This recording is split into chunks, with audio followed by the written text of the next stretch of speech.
To be honest, guys, I almost quit. And not my job, not my channel, but the part of me that felt like I was qualified to speak about faith. Because lately it's just felt like my walk with God has been anything but picture perfect. Because some days I feel connected, and then other days I'll struggle to even pray. In that silence, that's when shame starts speaking to me. And it tells me that I'm a fraud. It tells me that if I was really walking with God, that I wouldn't keep failing, that I wouldn't keep hiding, and I wouldn't keep feeling this far. It tells me, who are you to talk about Jesus when you can't even stay consistent? And for the longest time, and even now, sometimes I still believe it. And I would always and still always look at other Christians in my life that seem steady and unshakable. And I'd always assume that they have something that I don't, or they have access to some knowledge or information that I haven't been opportune to be exposed to.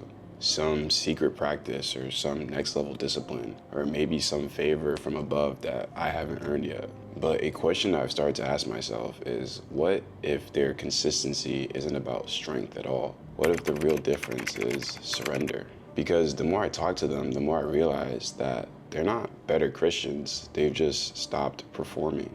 And they've anchored themselves, not just in routine, but in the true story of the gospel. And what I found crazy is that the less they perform, the stronger their faith becomes. Because when the pressure lifts, that's when relationship can begin. And that's where the true change can actually happen. In college, I was part of a campus ministry called One Way, which is a subgroup of InterVarsity. I don't know if you guys have heard of that, but they're all across the US. I can confidently say that joining that group actually changed my entire college experience. Because back then, I really struggled to fit in, and it felt like everyone around me was able to just belong without trying. Part of it was because I went to a PWI, which is a predominantly white institute. Although I had been in predominantly white spaces before growing up, something about this college experience just felt different. I just felt very isolated, and I always felt like I had to edit myself, the ways that I talked, how I dressed, and who I let see the real me. It was so draining. One Way was the first place where I felt like I could completely be myself. I could be myself fully without having to perform and still feel like I was being accepted. So shout out to everyone at One Way. That was an amazing experience and created lifelong friendships that I still benefit from today. So for 4 years, I went consistently to this group, and I joined and got involved with the worship team, started out on bass and then transitioned to playing the keys. Every year after finals, we'd go to this retreat in Virginia, in this part of Virginia called Rockbridge, and it'd be a week-long retreat. For the longest time, I didn't want to go because I just wasn't interested. School was done, I wanted to go home. But after some encouragement and some light peer pressure from my friends, I eventually agreed, and I'm glad I did because one experience at one of those retreats shifted everything for me.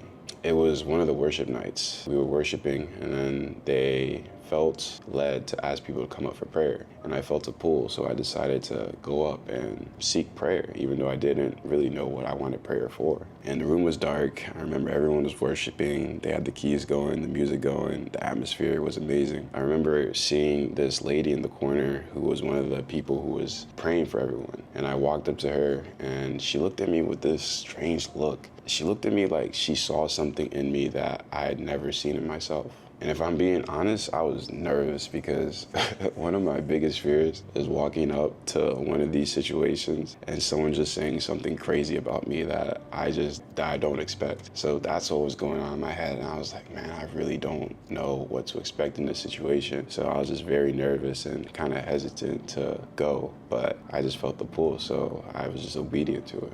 And I don't remember exactly what she said, if I'm being honest, but I remember she grabbed my hand and she looked at me and she was like, said something along the lines of, you have a gift. You were meant to speak the gospel.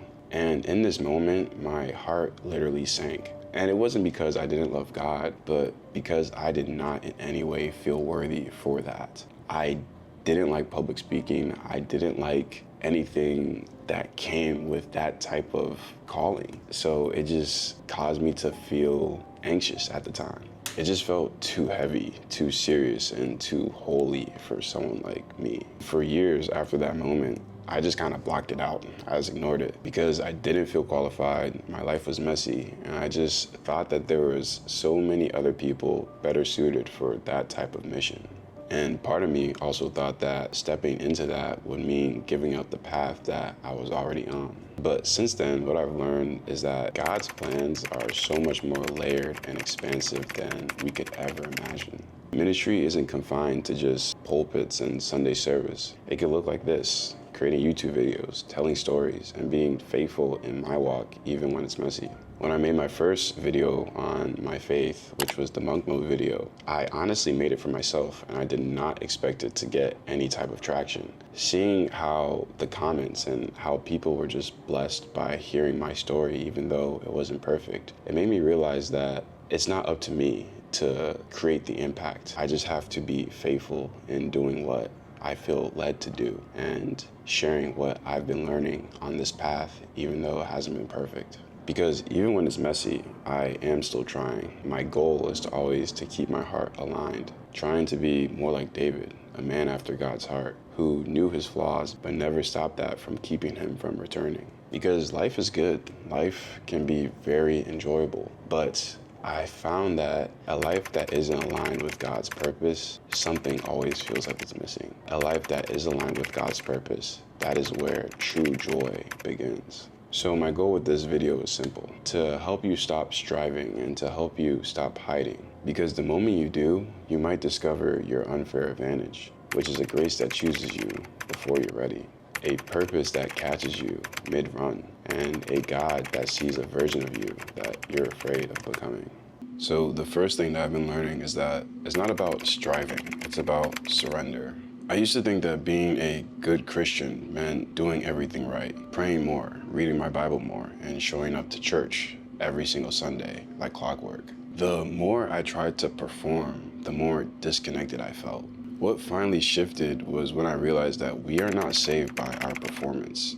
We're saved by grace through faith. That's what the Bible says in Ephesians chapter 2. And when I started resting in that truth, that's when something started to change. Not just in how I behaved, but also in what I wanted. And I realized that the more I drew closer to God, the more my heart started to reflect His, and my will started to align with His. So the fruits of the Spirit, like love, joy, peace, and self-control, they weren't showing up because I was trying harder. They were showing up because I stopped trying to do it all on my own. Okay guys, so the second thing that I've been learning is don't allow shame to keep you down. I've learned that shame is one of the enemy's favorite weapons because it doesn't just keep you down, it keeps you feeling like you shouldn't even come back at all, that you've failed too many times, or that God is already disappointed with you. But the truth is, I believe that God already knew that we wouldn't get it exactly right, and He accounted for that. That's why the book of Hebrews says we don't have a high priest who's distant. We have a high priest who gets us. And this doesn't mean that we shouldn't strive to do well. Like one of my mentors said, if you're in a class, you don't aim to fail. You strive to pass. You even strive to get an A. It's just like a child who's learning how to walk and stumbles. The parents don't shame them. They pick them up and encourage them to try again. That's how grace works. When we mess up, we shouldn't run away. We should run towards Him. Because truthfully, that's when we need Him most. So the third thing I've been learning is don't allow pride to lead your walk. And this one is sneaky because it doesn't always show up as arrogance. Sometimes it shows up as self-reliance. What I found for myself is that when things were going well, it was easy for me to feel like my walk was strong because I was strong. Because I was praying more, studying more, and showing up more. Those things eventually started to get to my head and made me feel like I was the one that was giving myself the ability to stay consistent in those things. And if we're not careful, we start to think that we are the ones that are holding ourselves up. And what I found is that that is a really dangerous place to be in. The Bible says that pride comes before the fall, and I've seen this and experienced it firsthand. Our strength doesn't lie in how much we do for God, but rather in how much we are dependent on Him. The moment we stop relying on grace and thinking that we don't need it anymore, that's the exact moment that we've honestly lost our way and we've forgotten what grace is. And the fourth thing is be careful what you feed. Because even when you're saved, your flesh doesn't just disappear. You'll find that it still wants attention, and whatever you feed will grow. And lately, I've really felt this a lot. Lately, I feel like I've fallen back into some old habits, like listening to a lot more secular music than I usually do, or like skipping spiritual discipline. Like my pastor called for a fast, and I did not feel like doing it. So I haven't been doing it, and things like that. Feeding and leaning more into my flesh rather than being obedient and doing the things of the Spirit. And in the moment, these things don't seem like a big deal. Like when you're skipping a fast or something, or when you listen to some secular music, it might not feel like a big deal, but looking back on it, I can see and feel the shift. Every little decision is essentially me casting a vote to who I want to become in the future. And if I keep feeding my flesh, then I can't be surprised if I start to produce fruit that is more of the flesh. And that is the battle that we all face, and we have to fight it one choice at a time. So if there's one thing that I've learned is that this Christian walk is anything but easy. There are definitely highs, moments of deep joy, clarity, and purpose.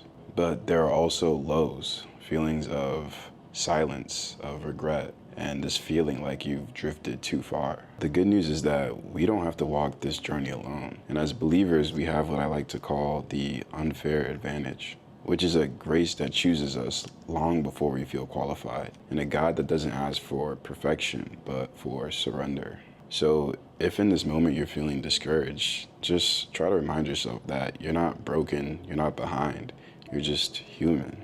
And this journey was never about speed or performance. It's about posture. It's about surrender and aligning yourself again and again with the one who knows where you're going. Because the more you let go of your own strength, the more you can lean on his. This was a hard video for me to make, very vulnerable. But if you relate at all, go ahead and drop a comment and let me know where you guys are in your journey. And I think reading those will provide encouragement for all of us. If you made it to the end, like always, I appreciate you. Go ahead and hit the like and subscribe because it really helps out the channel. This is episode 2 of God Mode Diaries. Seemed like people liked the last one. And like I said, these are very vulnerable for me. So like sometimes it's hard for me to want to create these videos. So I have to like find that balance with the channel. If that's what I'm called to do, that's what I'll keep doing.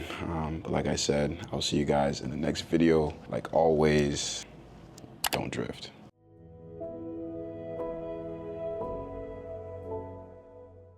Never stop that. Never.